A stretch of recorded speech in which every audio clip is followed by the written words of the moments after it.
सम्पूर्ण दाजुभाइ दिदीबहिनीहरूमा KN Subedi blog YouTube च्यानलको तर्फबाट नमस्कार। म सन्चै आरामै छु, हजुरहरू पनि सन्चै आरामै हुनुहुन्छ भन्ने आशा राख्दछु। ल हेर्नुहोस्, मिया चाहिँ बिहान टिपिएन, बेलुका चाहिँ यसो हेर्दाखेरि त चाहिने अन्न परो लोफर्काले सट्ट खाइदिएछ। अब धर्मै भयो, किनभने बिहान टिपियो बादेखि मान्छेले खान्थे, बेलुका टिपेको हुनाले चाहिँ अब लोफर्काले खायो भनेपछि त धर्म भयो नि, धेरै ठुलो धर्म गरिएछ। ल हेर्नुहोस्, वेलकम टु केएन सुवेदी ब्लगमा सबैजनामा स्वागत छ।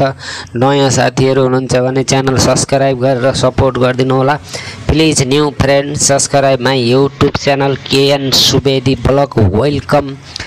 ल हेर्नुहोस्, ती च्याम्मै चाहिने अन्न परो दरो तरिकाले खाइदिएछ साथीहरू हो, धर्मै भएछ।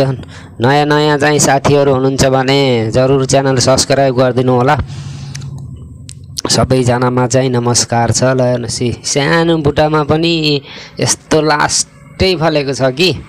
ल हेर्नुहोस्, बुट्टैमा एउटा पाकेको, यो माथिर पनि पाक्न लाग्छ। अब तँ पनि टिपे त भोलि पाक्छ, अब नटिप्ने, खाउन् चराहरूले खाउन्। हामीले त भात खाइन्छ, चराहरूले काँडा भात खान पाउँछन् त नि। चराहरूको भातै यही हो, त उनीहरूले चाहिँ ठुलो ठुलो धर्म गरियो। अब यसलाई चाहिँ नटिप्ने, यत्तिकै राख्ने प्रोग्राममा छु। टिप्दा राम्रो हुन्छ कि नटिप्दा राम्रो हुन्छ, कमेन्ट बक्समा चाहिँ कमेन्ट गरिदिनु होला साथीहरू हो। ल हेर्नुहोस्, हजुरहरू कोही पनि नजिकै हुनुहुन्छ भने आउनु होला मिया खानको लागि। यो मात्रै होइन, छन्, थुप्रा छन् हाम्रो बारीमा मियाहरू चाहिँ, लास्टै जति नै छन्। आउनु मिया खानको लागि, मिया खाएर जानु होला।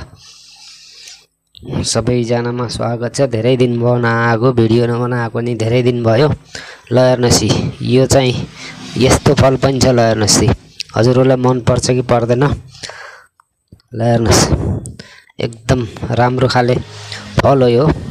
ल हेर्नु, कटहर भने त यो साल त चाहिँ लास्टै बिग्रो साथी हो, के गर्नुहुन्छ। कटहर चाहिँ लास्टै बिग्रो।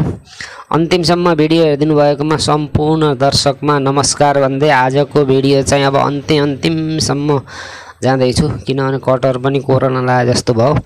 त उनीहरूले सबै दर्शकहरूमा नमस्कार, दर्शन, सेवारो भन्दै म यहीँबाट बिदा हुन्छु। धेरै दिनपछि चाहिँ आएको छु, जरुर चाहिँ युट्युब च्यानल सब्सक्राइब गरेर सपोर्ट गरिदिनु होला। यहाँसम्म हेरिदिनु भएकोमा सम्पूर्ण दर्शकमा नमस्कार, प्रणाम भन्दै आजलाई बिदा हुन चाहन्छु। बाई बाई, नमस्ते।